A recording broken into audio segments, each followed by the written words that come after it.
for your good. Amen. Mas nakakahiya po yung wala kang sinimulan dahil naduduwag ka sa resulta. Tama po ba? Pero true strength po yun. Security yun. Secured ka kapag kaya mong tumanggap ng kahihiyan or pagkadismaya. Amen? So we are not afraid to make mistakes. Amen? We are not afraid to try. We are not afraid to take risks. I pray that we are more hungry than we are scared. Sana po mas gutom tayo kaysa sa takot tayo.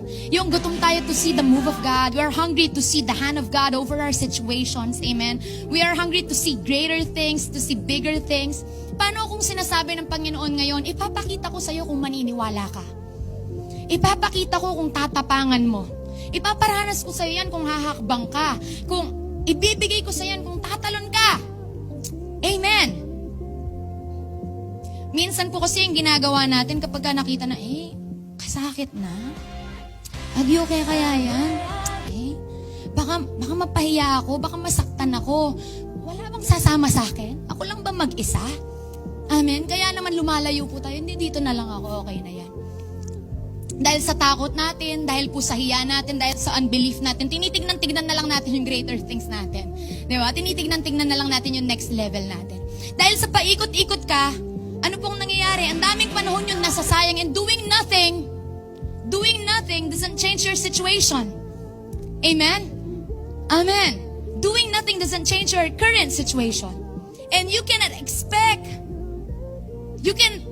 a different result by doing the same thing. Naghahanap ka ng kaibahan, naghahanap ka ng bagong bagay, pero wala kang gustong gawin. Amen. Kaya naman, hindi mo nakakayanin. It's time to break camp and move on. Amen? It's time to take risks. Na kahit parang hindi ka sigurado, na kahit parang sobrang lalim, na kahit parang ang laki para sa'yo, pero tatapangan mo. Amen? Ang gagawin mo, tatalon ka. Amen? Bibigay mo lahat, kukunin mo lahat ng lakas at tatalon ka. Ay, ganun lang pala. At masasabi mo, ito na yun? Ganun lang pala? Ang tagal-tagal mong nagduda-duda dito, ang tagal-tagal mong natakot, tagal-tagal mo na nanghihinayang, tagal-tagal, paikot-ikot ka, walang nangyayari, tapos isang talon lang. At masasabi mo, ito na yun. Ito lang pala.